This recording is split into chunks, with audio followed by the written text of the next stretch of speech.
This video will cover what to do when you encounter a denied supplier. There are different reasons a supplier might be denied, but often it is because of a problem with the standard 204 form. This video will show you the steps to take when the 204 has been rejected. This is not the process to use when you wish to change or add something to a supplier that has already been approved. See the video about using the supplier update request form for that process. There are two scenarios in which you might encounter a denied supplier. Scenario 1. Perhaps you've gone through the process to enter a new supplier into Fiscal, but instead of getting the happy message that the supplier was approved, you received the unhappy message that the supplier was denied. Scenario 2, alternately, you might be just trying to find a supplier to buy from, but when you look it up, you see that the supplier has a denied status. Before you can use that supplier, it must be approved. This video will cover what to do in both scenarios. The processes are similar. There's just an extra step or two for the second scenario. Scenario 1. In the case that it is a supplier you entered that has been denied. Along with the auto-generated denial email, you should have received a second email from a real person telling you what the problem with the standard 204 is. If you don't understand what they're asking you to fix, email them back for clarification. Policies for standard 204s might change. What was needed one month might be forbidden the next. This is an inconvenient but unavoidable consequence of changing forms, laws, and regulations that force the state, and thus CAL FIRE, to alter how we take care of business from time to time. It may be frustrating, but in order to fulfill our department's mission in a responsible manner, we must adapt. Once you understand the reason for the denial, contact the supplier to get a corrected 204. As always, you'll need to scan the 204 into PDF format and have it ready on the computer you'll use to update the supplier in Fiscal. Then, go log in to Fiscal. For this example, I'll be pretending, so I won't click Save at the end, but everything else will be exactly what you do. Navigate through the main menu to Suppliers, Supplier Information, Add Update, and to the page called Supplier. Or access the page through your favorites if you have it saved there. The page defaults to the Find an Existing Supplier tab, which is the one we want. The supplier ID, which you'll enter here, appears in the denial email. Enter it in the supplier ID field, including the zeros before the number, if you're leaving the drop-down on Begins With. Cut and paste is probably the easiest.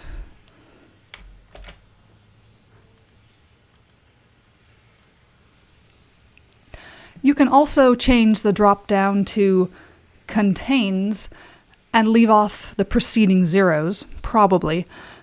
But for suppliers with a short ID number, like 514 for Amazon.com, you'll be likely to get a lot more results than just the supplier you need if you leave off the zeros. So I enter the supplier ID and click Search. The supplier record opens. I switch to the Identifying Information tab. I click the blue Attachments link.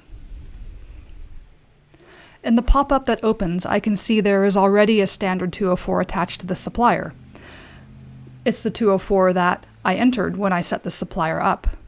And it's the 204 with a problem which has led to the denial.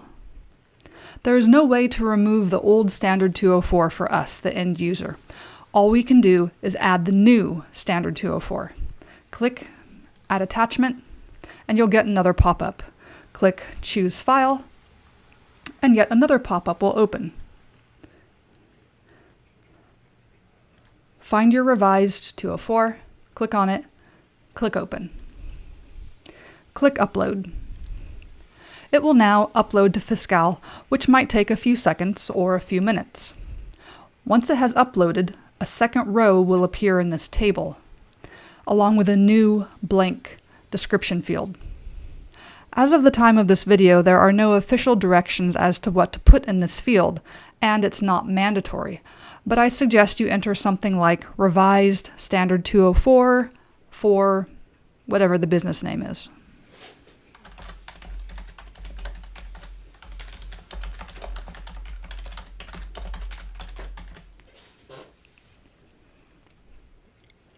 Fiscal will time and date stamp the uploaded file, so whoever looks at it later can see which one is the newest file. Click OK.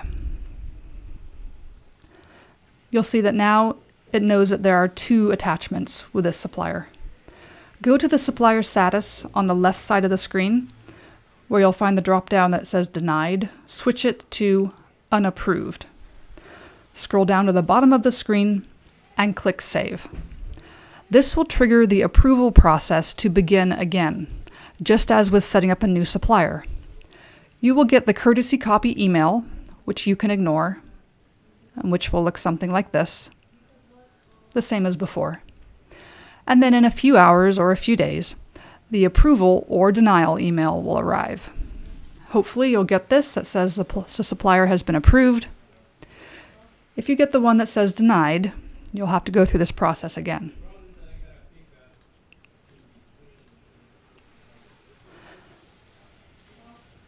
Scenario 2. Someone else entered this supplier and it got denied.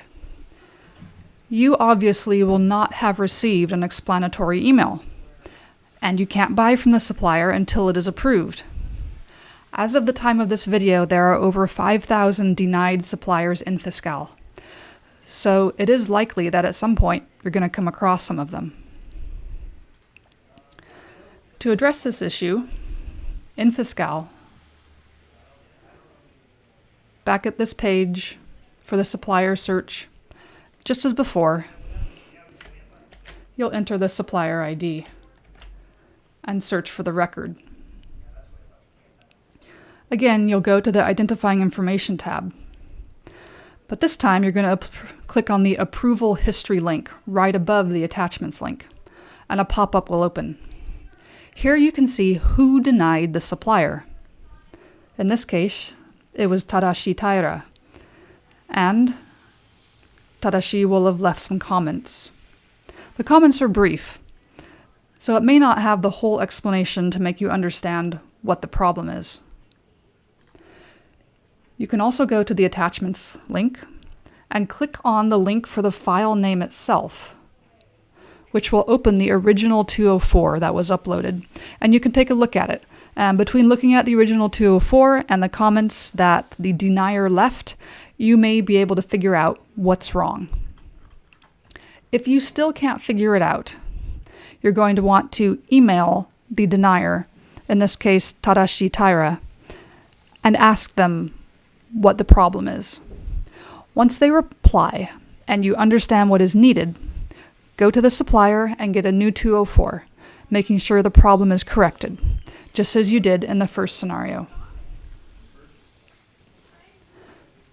Now, follow the steps I explained in scenario 1, uploading the new 204 and changing the status to unapproved, and then saving to trigger the approval process. Just as with setting up a new supplier, you will get the courtesy copy email, which you can ignore, and in a few hours or days, the approval or denial email. Once you've gotten the supplier approved, you can then do business with them.